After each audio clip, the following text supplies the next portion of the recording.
Over 7 million different animals inhabit our planet. We are going into February of a species that was saved from the brink, and that's the Black-Footed Ferret. Yay, Black-Footed Ferret. I've been waiting for this species for a long time. What can they teach us? The BFFs are, as you had mentioned, a keystone species. And their recovery in the wild signifies the health of the grass. Many species are in crisis and need your help. And so currently, Chris, there's an estimated 370 individuals in the wild. The numbers are a little hard to count because they're nocturnal and they live in these.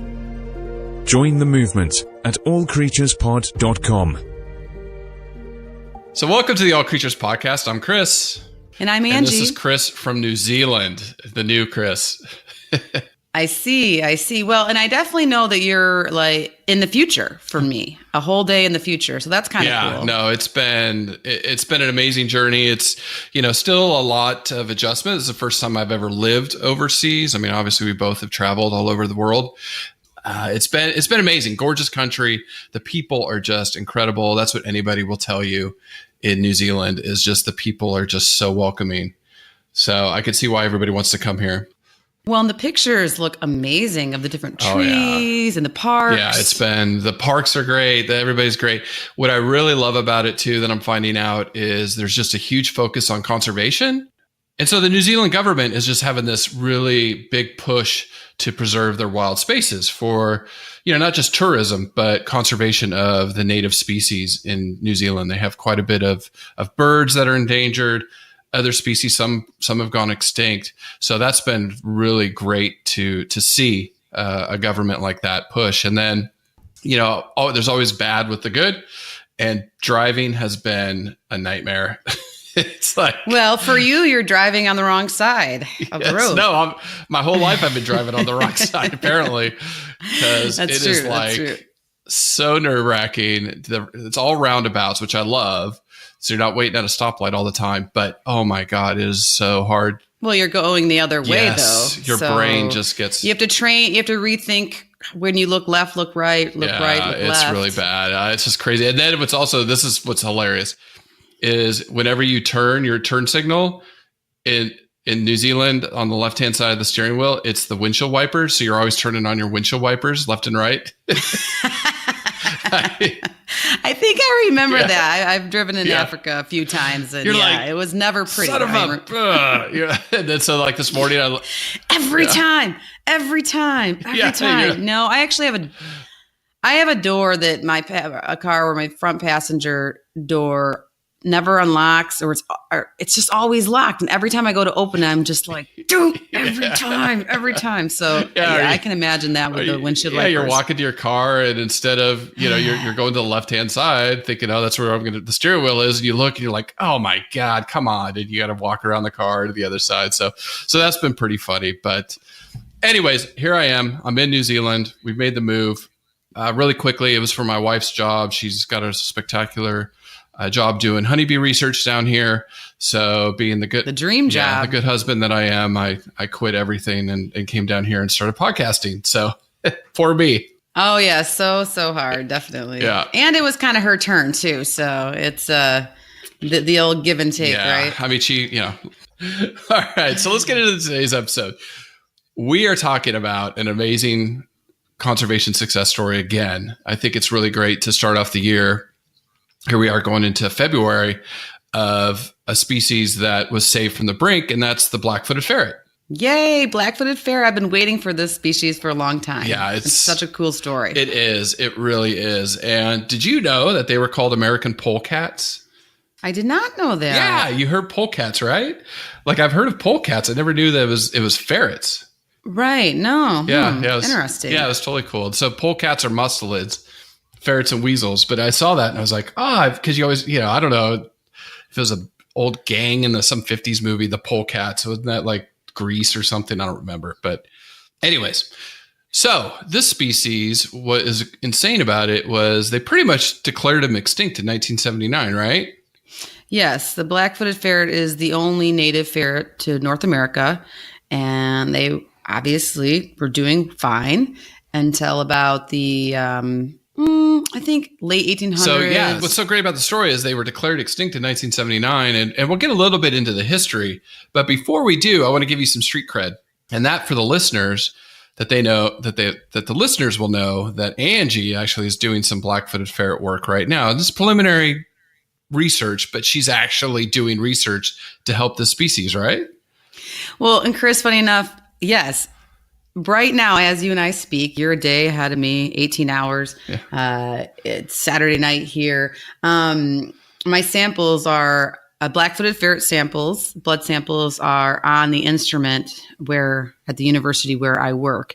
And we're just looking at preliminary results to check on their health from both the animals in the wild and then also some of the captive samples. So pretty exciting stuff. It's the first time I've got to work with Black-footed ferret samples, and I'm curious to get to the office on 8:00 Monday morning to see the results, see if sometimes the run on the instrument that I work with, the analytical instrument, sometimes it doesn't work, sometimes it does. So but it's really, really cool. And it just makes me feel like I'm helping fight the good fight, keep these guys healthy in the wild and then also in the captive setting. Yeah, it's awesome. It's awesome work. And, again, like I said, from you years ago, you inspired me to jump into conservation and really change the direction of my career. So it's great to see you work, even though you should be in the lab on a Saturday night as a grad student, right?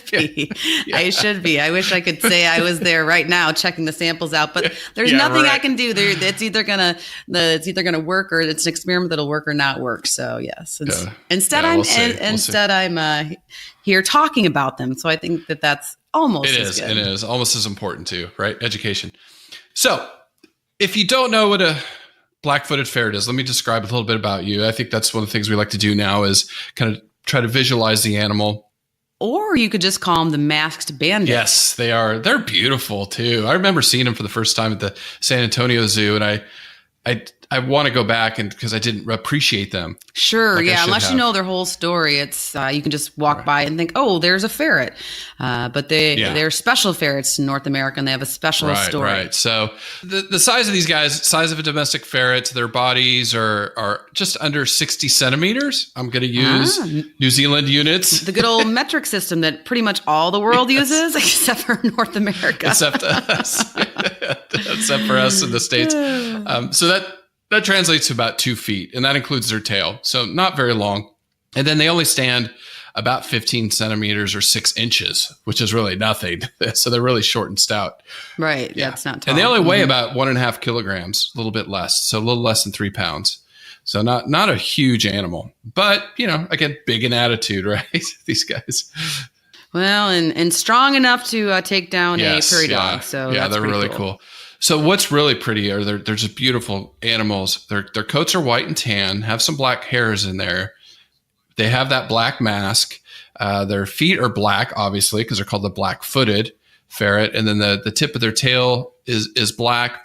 And I would just say like that mask, it's kind of like raccoon, just a little bit, not quite as distinguished, but they do have that black mask around them. So really, really around their eyes, just really, really charismatic, beautiful animals. Cute. Yeah, very cute. Now, let's talk about why they're such a great species to talk about. And one of I would say a cornerstone species that, like the California condor that we just talked about a few weeks ago, a species that was really on the brink, or this species was thought extinct, and then we brought them back. So what happened was, we kind of alluded to it, over the 20th century, populations were just devastated. They once thought they might have numbered around 6 million. Now, habitat loss was a big one, right? I mean, it's like the bison. The bison was what, 60 million? They used to think there were 60 million plus bison, and now there's I try to picture that, and just I mean, could you imagine looking across the plains and seeing nothing but bison, and just hearing them move and it must have been incredible. Those days are long gone. So all that loss of habitat had a big contributor, but really, humans, men, by going out and devastating prairie dogs, because the prairie dog, and we'll get to it in the nutrition, is their primary source. dietary source. They eat that more than anything else. What do you say? 90%, 95% of their diet is prairie dog. Yeah, 65 to about 95% is prairie dog. So they're what's considered an obligate carnivore. So instead of being a generalist and eating whatever they can find, for instance, like the honey badger, they're obligated to the prairie dog. They kind of coexist together in a way that when the prairie dog numbers decline, so do the black-footed ferrets. Absolutely. Hand in hand. Yeah, and the prairie dogs are just the bane of any farmer or rancher's existence. So there was this... Of course. Yeah, I mean, they destroy crops. They make these big holes where cows fall in, break their legs. Horses fall in, break their legs. So they wanted to eliminate prairie dogs. You can't mow. And I mean, it's tough. Yeah, it's really tough. So there was a mass poisoning of prairie dogs in really the late 19th, but through the 20th century. And conversely, we say this trickle up and trickle down. You knocked out the black-footed ferret as you were wiping out the prairie dog populations. We thought they were extinct in 1979. The story of them being rediscovered is really interesting. And I think in the first pod, I talked a little bit about it. But in 1981, a rancher in Wyoming, and if you read the story, it's kind of a cool story. You can just imagine this old rancher couple in the early 80s, just sitting in there in the little ranch house. Think about the outfits they were probably wearing.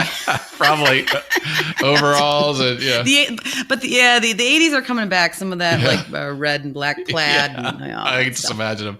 So their dog was making some new, at night barking, and they thought, oh, maybe a raccoon or whatever. Didn't really think about it. Next morning they went out and the dog had killed an animal, and they thought it was a mink, is really what the rancher thought. So they tossed it over the fence and didn't think twice about it. But later the wife was like, oh, it'd be kind of cool to stuff that thing and stick it on my shelf. So husband went out, picked it up, took it to a taxidermist. The taxidermist looked at it and said, nope, I can't touch it. That is a black-footed ferret. It's an endangered species. And they're like, what? And they thought they were extinct. So U.S. Fish and Wildlife came out, and they did find one colony still in existence. So what they did is they went and they tracked these guys. They collared a few of them, tracked them. They actually grew to that little small population grew to about 130 animals, a little less than that in 1984. But then the plague hit, which was a similar plague to like the bubonic plague in humans. It was wiping them out again. So conservation experts took in a population of 18 animals in captivity and started the breeding program. So and they bounced back pretty well. In captivity, they went from 18 in 1986 to in the year 1991 there was about 180, and that's when they started to reintroduce them. So crazy story about how just happenstance that these animals could have flown under the radar and gone completely extinct. We would have never known it if it wasn't for that dog, right?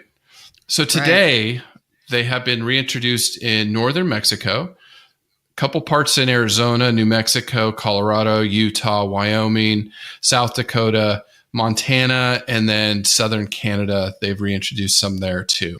There's approximately 29 reintroduction sites. So their historic range used to be from, almost half of Texas, all of New Mexico, portions of Arizona, and then you go all the way north, just that strip of the United States, up to Montana, North Dakota, and then parts of southern Canada. They were there too. So that was where their native habitat, and like you said, the reintroduction sites. Now, quick history on these guys.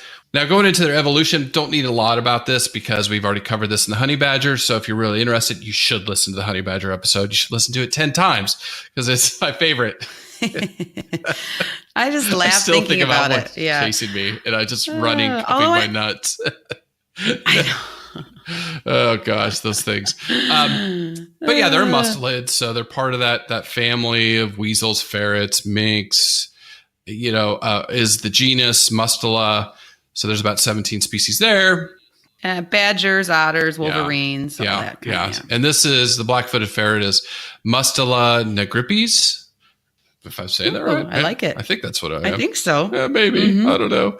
But their history, they go back and they split off from the steppe polecat that was from Europe and Asia about 500,000 years ago, went over the Bering Strait where the land bridge was, and then into North America. So that's kind of where they went. But, transitioning to history with humans, I know I covered a little bit of it in the story of them, but I don't know if there's anything you have to add as far as the story with us and our relationship with them. Historically, Native American tribes, including the Crows and the Blackfoot, the Sioux and the Cheyenne and the Pawnee, they did use black-footed ferrets for religious rites and for food in their native lands when they were plentiful. And interestingly enough, the black-footed ferret, they've always been elusive, most likely probably because they're nocturnal, but they were not encountered during the Lewis and Clark expedition. It wasn't until 1851 that they were described by Ottoman and Bachman. So it was really kind of a short time, and because their numbers started to plummet pretty rapidly after the 1920s, as they were sometimes used as fur, but mostly were decimated in the population because of the prairie dogs and then other diseases. And then they were declared endangered in the 1960s and then extinct in the late 70s. So just a really complex timeline to only be then found again, reborn in the right. In the early 80s, kind of like and myself. Then actually and then people actually caring about them, right? Like, sure. Oh, Chris. Oh my word. Yes, and we invite not obviously people, the ranchers, but the U.S. Fish and Wildlife scientists, researchers, animal care specialists. A lot of people went into. It's like all the forces came together and just acted, and they acted quick and they acted hard, and they made some tough management decisions, but some really good ones.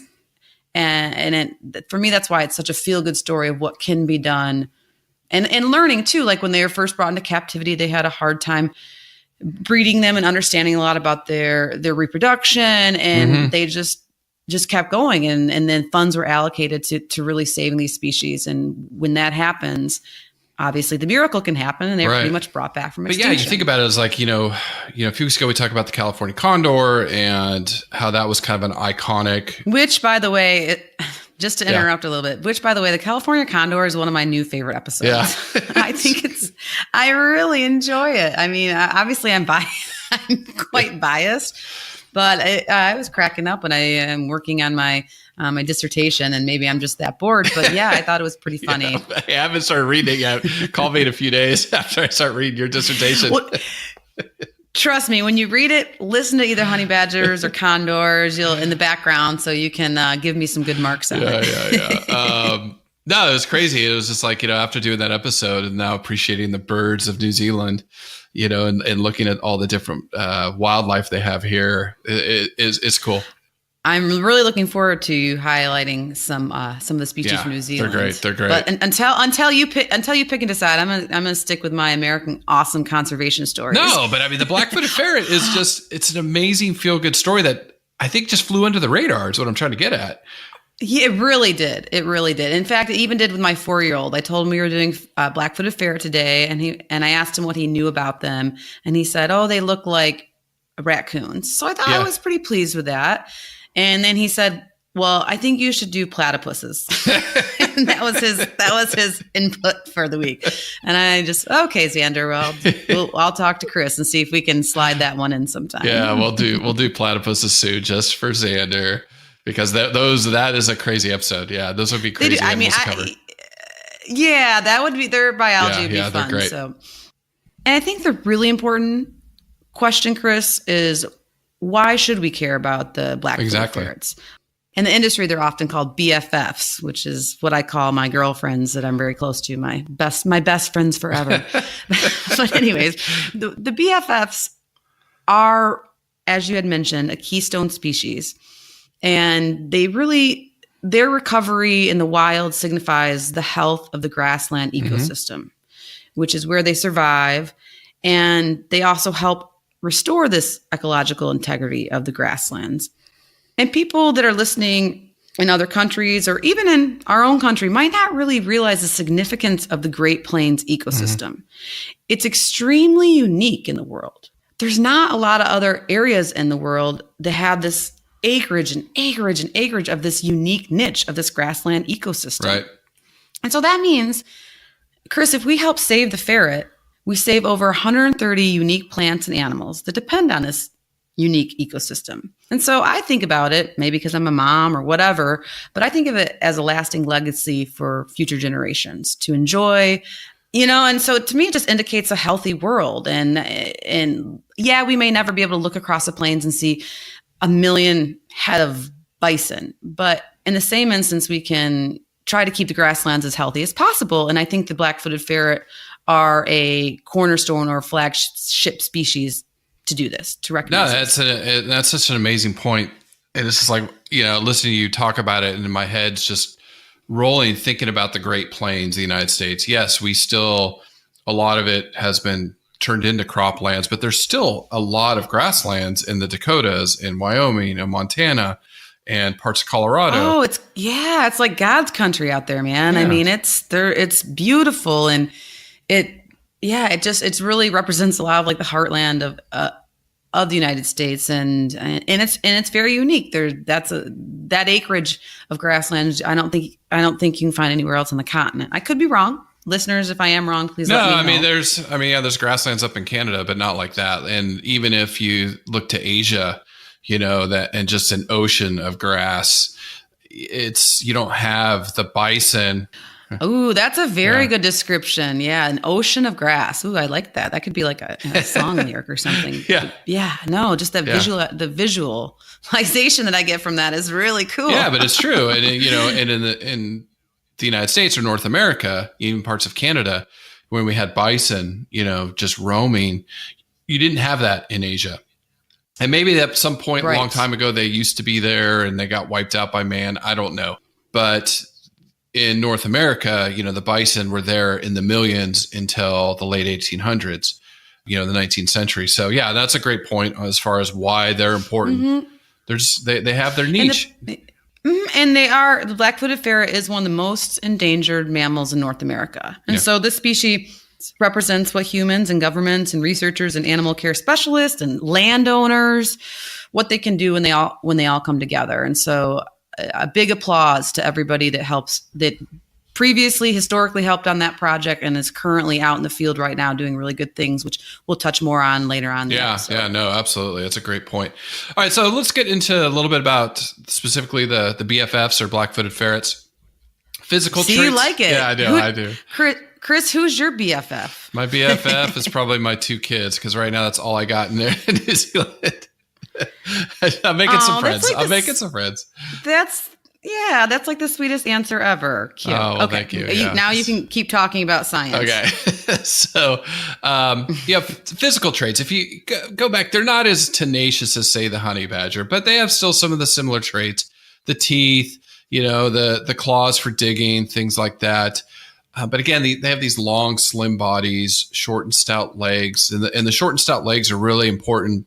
Crawl in these burrows, to specialize in tackling these prairie dogs. So that's really where their physiology. And again, when I say they look like the domestic ferret, I think it's worthwhile kind of talking about a domestic ferret really quick and what they are. I think it's really interesting. I recently learned, I'm not sure if you're familiar, Chris, but there's about 5 to 7 million pet ferrets in the United States. Oh, wow. I didn't know that many.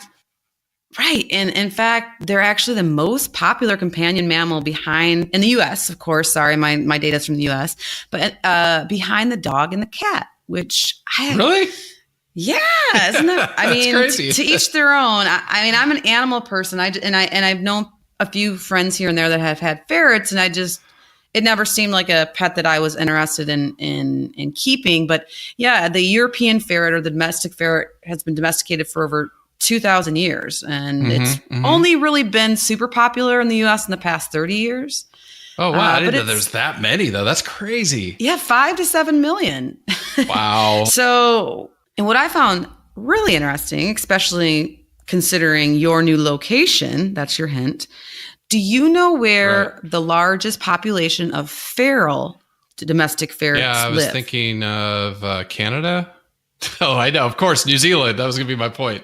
Yeah, that's a big problem here. Yeah, where you are. I just thought that was Yeah, it's kind of funny, ironic that while doing this research, you're just living there and you're living amongst a whole heck of a lot of feral ferrets. And they're a big problem. Well, and they were originally released to help control your bunny population. Was that what happened? Rats is a big one. Rats and mice, I know, are big. Rats. Mm-hmm. Yeah. I mean, that's where a lot of the flightless birds are in trouble. You know, these animals come and eat their nests. They're young, or they eat the eggs. So there's, again, like I said, the New Zealand government's really pushing hard to conserve. And so we have I was having this last week, meeting one of our new friends, and she was like, if you look around, everything's invasive. Almost all the trees, all the plants, lily of the Niles are everywhere blooming, just gorgeous. But these aren't native to New Zealand. Not supposed to be there. Yeah. So it's funny when you coming through customs here, they're very strict. You want to declare everything. I just read about a guy who got kicked out. He had a work visa, got kicked out for bringing in sausage from Belgium. And he got kicked out of the country. That damn sausage. So, I can't tell you how many times I've gotten kicked out of countries because of sausage. It's like vacuum pack sausage there, Angie. Beware. Oh man, that damn sausage. Yeah, they're like, they want you to go through all your climbing gear and everything. And I'll share more as I learn, because we bring things that we don't even think about. Plant seeds attached to our clothing. Sure. That just blow in the wind, and then all of a sudden you have an invasive plant. So, yeah. So back to the Black-footed ferret. They only live up to be 3 years, on average. In a captive setting, or of course a domesticated pet ferret, there's been documentation of up to 12 years, but it's maybe going to be more in the range of 5 to 6. But they definitely are considered geriatric at about 5 or 6. That's not very long. I mean, well, it's hard, especially as a pet, if you bond with something and then it dies that quickly. It's not like, having a frog that probably lives to be about like 50 years. You're like, right. Or a parrot. That's the thing. You don't want too short, but you don't want very long either. You don't want a 50-year-old gray, gray parrot. No. You don't want your grandkids taking your pets after you die.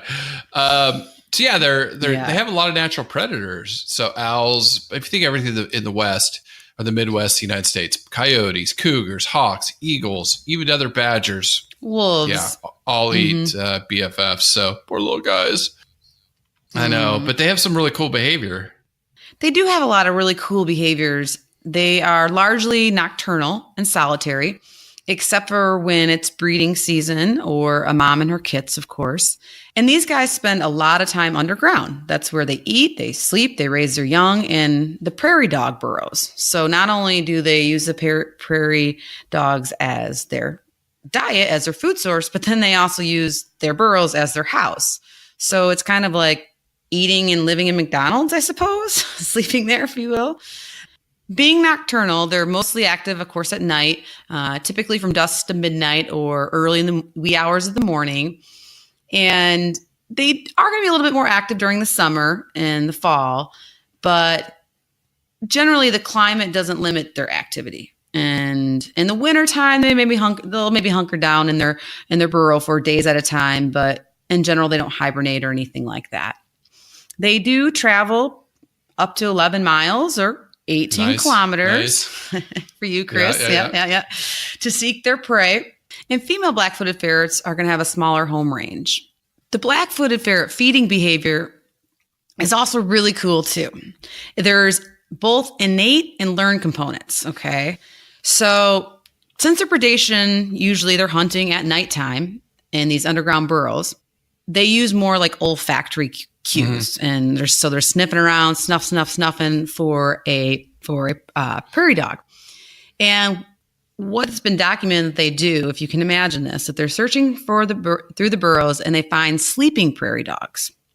And then they position themselves on top of the dormant sleeping prairie dog. And they'll do a little light tap to wake the prairie dog up. And then a sudden grab for the throat. Oh my God. That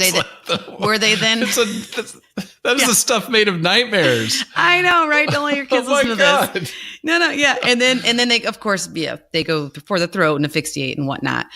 But the really crazy thing is that the innate behavior is that they definitely know where and how to bite in the correct location if they're in a captive setting and then released. But what they don't know.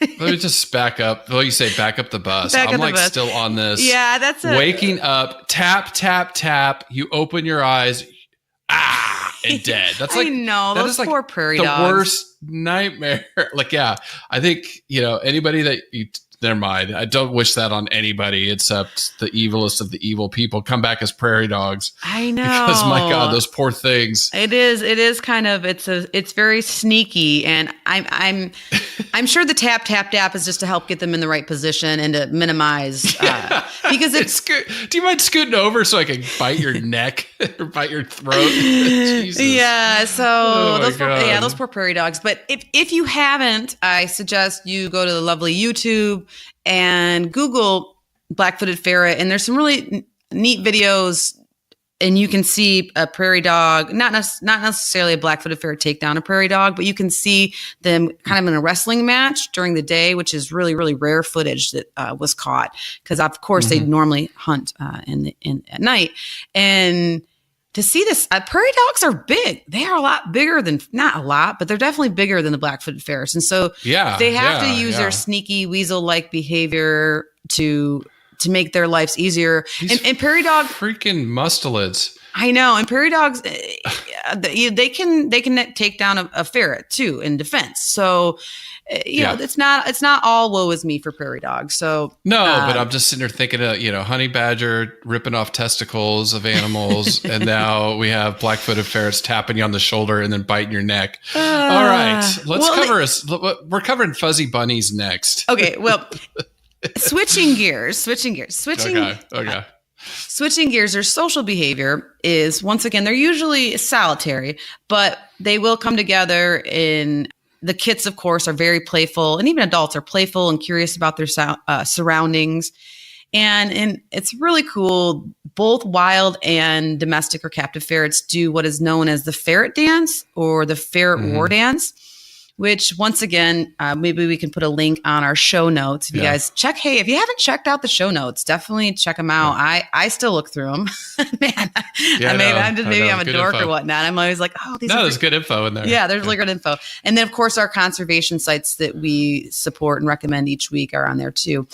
And so what the Ferret Dance is, it's like a frenzied series of hops sideways and backwards with an arch back and wide open mouths and bucking in appearance, and basically just total reckless abandon. kind of like my husband dancing after a few drinks. I'm sure.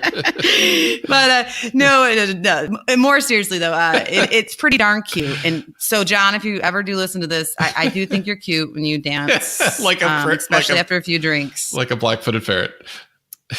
Yeah. And so, and luckily I think Xander inherited some of your dancing skills. So that's some lucky lady in the future. But no, what researchers believe that this ferret dance is trying to intimidate or confuse a predator, which now that makes really more sense about the John dancing. What's wrong with him? Like, I'm just confused right now. No, I'm just kidding, honey. You're a good sport. I love you. I love how you dance.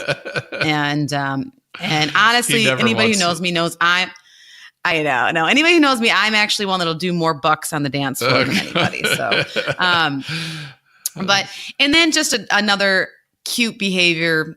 I mean, I shouldn't use cute, but I think it's charming. Is the black-footed ferret will dart down a prairie dog burrow and then pop its head up to see what's going on, to check out, because they're curious, to check out the scenery, and then they duck their head back down, and then they'll scurry around and they'll pop their head up again in another hole. So it's pretty cute. And the other little funny tidbit that y'all can take to did I just say y'all? Oh my God, I've been in the South too long. Chris, edit that. Never. Edit that. No.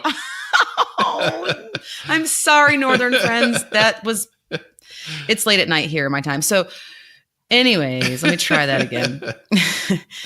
A really fun fact you can take to a party is a group of ferrets is called a business. Yeah, that's crazy. So and now, Chris, that I've had my my fun behavioral feeding story about the light tap followed by the sudden grab for those poor prairie dogs. Yeah. I don't know why the movie Alien keeps playing in my head thinking about that. Do you have any other fun nutrition facts to share? I mean, their home ranges are pretty interesting. Can be quite large, up to 95 to 355 hectares. Oh, you go, boy. Nice. Or 230 to 900 acres. So an acre is about the size of a football pitch. You figured out which one it is. Football field, football pitch, soccer field, or American football pitch. They're pretty quick, 25 kilometers per hour or 15 miles per hour. Oh, that's cruising. That's like my old moped back in the 1990s. Yeah, and they're just little predators. I mean, good sense of sight, smell, and hearing. Like you said, most of their diet is prairie dogs. They will eat some other rodents, squirrels, things like that. But again, that kind of goes back to, made me think about the California condor when we were talking about the poisoning. They, again, like when all the prairie dogs were poisoned, then some black-footed ferrets would eat them and get poisoned. So again, that led to some of that. So you've talked about their hunting style. Oh, Chris, I have a fun question. How many prairie dogs do you think a black-footed ferret eats a year? No. Why did I look this up? I'm putting you on the spot, buddy. Okay, let me think. If they did one a week, no, they do more than that. 100? Oh my God, you're good. Hey. Good deductive reasoning. Yeah, okay. Nice. Yep. Researchers estimate about 100 prairie dogs a year. See? Hey, science. Yeah, I like it. How much do they digest? How much meat? That's about predators, Yeah, no, very good. It's early morning your time. I would never probably be able to do that. It's 4. It's 4 in the afternoon. It's sunny and hot. Yeah. You guys freeze up there in the north, the Great White North, in Florida. Mm-hmm. And then it's also, I learned too that in Wyoming they like to consume white-tailed prairie dog, and then in South Dakota, they'll consume black-tailed prairie dogs. And black-tailed prairie dogs don't hibernate, and so they usually don't need to change their diet. But in Wyoming, where they consume the white-tailed prairie dogs, those guys hibernate. So then, and black-footed ferrets do not. So then their diet will switch to a lot of mice. Just to kind of hang out, yeah. So when they, to get through the winter. So thinking about the recovery, and we'll get into the conservation, but what's the, we got to switch gears to reproduction. I'm just really curious what you found as far as their, generation interval, things like that. So to touch a little bit on their black-footed ferret reproduction, adult males are called hobs. That's HOBS. Yeah, so that's funny. Cute. Yeah, and their males are going to be 50% larger than females. That's huge. It's a big sexual dimorphism difference that we don't always see in mammals. Right. And then adult females are called gills. Hob and Jill. Jills and hobs. Of course, baby ferrets are called kits. And then with domestication, a castrated male is called a gib, and a spayed female is called a sprite. Gib and sprite, Hob and Jill. Okay. So, yeah. There's some random facts of the day for some cocktail parties for you guys. Yeah. Researchers believe that males are probably polygamous, and therefore they breed multiple females. And a male's breeding age is going to be from 1 to 3, if they even make it till 3. And with ferrets, black-footed ferrets, they have a seasonality, and they breed in the spring. And so when a male and female meet up, and the female is an estrus, so she's displaying and readily accepting male behavior, he's going to give her a sniff in her red zones, and then he'll mount her, and there'll be a copulatory tie, as we've talked about in some other carnivore species. And the tie may last between 1 to 3 hours. Wow. So, that's kind of long. And a really cool story regarding art or artificial reproductive technologies is that when those last 18 black-footed ferrets that were found in Wyoming in the 1980s were caught up, scientists did freeze some of their sperm. And so since then, they've been able to produce offspring with this frozen semen that's been frozen for 20 years. Wow. Yeah. That's the benefit of it. Yep. And the sire, and interestingly enough, is called Scarface. That's fitting for the species. Yeah. So these little masked bandits. But yeah, so Scarface was able to reproduce 20 years after he had passed. So that's pretty cool. Right. Yeah. And moving on to females, they're going to reach maturity at a year, and they are seasonal breeders. And so once a year, they'll come into estrus. There's a really interesting fact about domestic female ferrets that I'm not sure if it's the same in Black-footed ferret females. We'll have to ask my specialist friend when we get a chance to talk with her.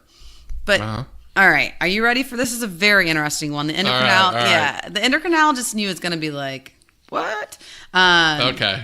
So a domesticated female ferret that, if she doesn't find a mate, if she comes into estrus and doesn't find a mate, and she'll stay in heat. She won't come out of heat. She'll just be indefinitely in heat.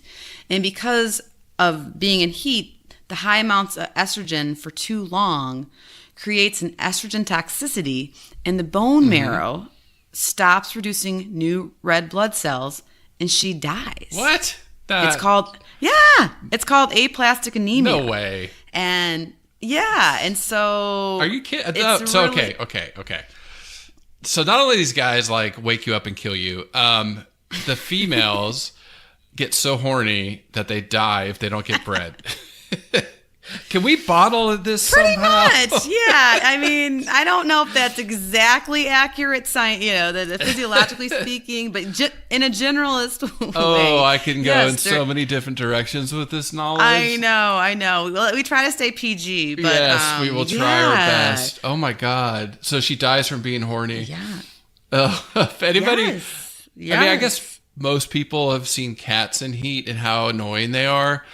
I know. Oh man, it's wild. Yeah, like any animal that doesn't normally, the drive to reproduce is turned off, and then when it's turned on, it's like nobody's business. Get out of their way. Sure. Oh my God, could you imagine if that's turned on 24/7, and then they die if they don't breed? Well, maybe that's physiology being like, this is too ridiculous. Like, we need to shut. It's just better to not even be here. Yeah, maybe she's not. We'll put you out of we'll put you out of your misery, right? Oh, I feel bad for that black-footed ferret that dies from being too horny. Oh my God. I know. But luckily, once again, I don't know if this happens in black-footed ferrets. I couldn't find any research on it, but it definitely happens in domestic ferrets. And in domestic ferrets, most females, they fix this problem by spaying them. Right. I would imagine the black-footeds would, and maybe when you do the interview, she'll know. But again, it's not something you can experiment with, right? Because you don't want to lose them. Right. Yeah. No. And obviously the black-footed ferrets that are in that are housed under human care in the breeding program for to be re-released, I imagine they are bred, so they're not going to they don't want to see or have this problem. Mm-hmm. All right, well, that's the most striking fact of the day. I know. Let's switch gears. I was saving that one for you. It was a little golden nugget when I read that. I didn't know that. I did not know that. Now, if the female doesn't die of the horns and she gets bred, her gestation period is only going to be about 42 to 45 days. Mm-hmm. And then in the black-footed ferret, the litter size is 1 to 5 kits. And the kits will be born in May or June. And my little other physiological fact that is not PG-13 rated or whatever is that when the kits are born, they're born in an undeveloped state, and they require a lot of care by the parents. They're helpless and blind, if you think like cats, right? Until they're about 2 months old. Well, do you want to talk about their conservation status? Sure. Because it's really, they're on the rise. They're still classified as endangered, right? They're endangered by the IUCN because of the small and restrictive populations. And so currently, Chris, there's an estimated 370 individuals in the wild. The numbers are a little hard to count because they're nocturnal and they live in these prairie dog holes. And this is all 100% due thanks to the breeding and reintroduction programs by the Fish and Wildlife and other researchers.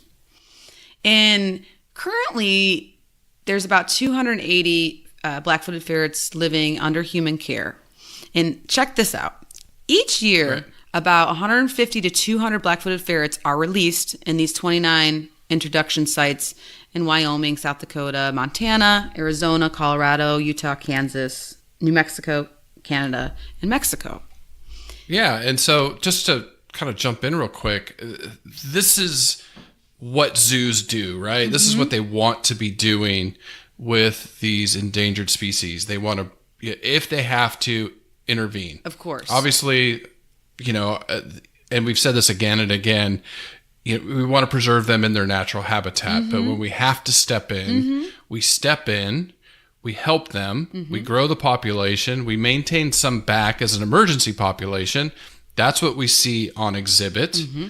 mostly. And then you re-release them into a reservation or where they can be protected. Now, it's easy in the United States, right? But in, say, other parts of the world, there is nowhere to release some of these species. Of course. And once they're released, there's no regulations to protect them. Right. So it's a tough battle. Yeah, and just to give these guys a shout out, I mean, as far as their efforts, since 1986, over 8,500 kits, black-footed ferret kits, have been born at these captive breeding facilities. Although they're doing great with 370 in the wild, there's, of course, are still threats, and mm-hmm. most of them have to do with not enough prairie dogs because they're either being poisoned or habitat loss. Right. Prairie dogs are being pushed out because of agricultural, land development, oil and gas exploration. So they want to make sure if they are going to reintroduce them in the wild, that they're reintroducing them into suitable sites where there's plenty of prairie dogs. The other key factor to consider with the black-footed ferrets is that they're susceptible to lots of diseases, including distemper, rabies, mm-hmm. human influenza, and then, like you had touched on earlier, the plague. And researchers they've developed a plague vaccine for the black-footed ferret. And a really cool story about modern day technology and all the researchers that are working hard and specialists working hard with these black-footed ferrets is they're now using, if you can visualize this, they're using drones, right? Okay, to drop balls of peanut butter with vaccine for the plague, right? The plague that, of course, affects these black-footed ferrets, to prairie dogs. I guess prairie dogs, another fun cocktail party mm-hmm. fact, is prairie dogs have an affinity for peanut butter. Right. So these drones drop these peanut butter ball vaccines, and prairie dogs gobble them up, and then that helps the black-footed ferrets when they consume them. So I think in behind the science, because I was going to kind of prepare, they call it sylvatic plague. Sylvatic is occurring in wildlife. It's a plague that happens just like in people. It's bacterial, bubonic plague. That's what kills us off. It's primarily spread by fleas. I think the take-home message of that story, Angie, as I listened to you talking about it, is it's incredible the amount of effort that's going in to save these animals and the people behind it. And that's where, like, doing this podcast has gotten me even more excited about conservation, because we're doing these interviews now. And mm-hmm. we talked to Suzanne or Niaga or Aaron, and we're planning many more. There's so many people doing so many great things. And now they're using drones to drop mm-hmm. peanut butter treats on top of prairie dogs to vaccinate. Like, it's mm-hmm. awesome. That's amazing. Yeah. Oh, it's so great. And I hope the listeners appreciate that, because I do. There's a lot of heartwarming stories and people going to extreme efforts and really trying to work for the animals and then in trying to make it all work in this complex world that we live in, and knowing that the black-footed ferrets are an important keystone species in the grasslands, and we need to keep them around. Same thing with prairie dogs. We don't want anything to happen to those guys. We want to keep them around, and that's why it's important to give a shout out to my organizations of the week. Yes, please. One of my favorite parts. No, I have so many favorite parts of this podcast now that I know. Look forward to each week. But first, it's a fun one that I've been holding back on everybody. That I haven't been blasting this organization like I should and like I wanted to, because it's my roots. I have picked the Lincoln Park Zoo in Chicago. Yes. That's where I spent 7 wonderful years as a young and budding keeper and conservationist. So I've always want to talk about them, and I want everybody to check them out, to go to lpzoo.org, and they do amazing conservation work, wonderful exhibits, tons of education. Their website's beautifully developed. You can adopt animals, and they do not house any black-footed ferrets there. However, they do house my dear friend and mentor, Dr. Santemeyer, who is an endocrinologist and head scientist there, that works very closely with the BFFs, and I'm hopefully going to interview her in the next couple weeks, so you guys can get to meet her and hear a lot about her great work. But basically, what Lincoln Park Zoo does is they partner with Montana's Northern Cheyenne Reservation, and they are working on conservation efforts of the BFF in 2 parts. First, they're providing conservation training and equipment to local partners to help monitor the populations that have been reintroduced, so we know what's going on with them as far as disease and health and birth and all of that.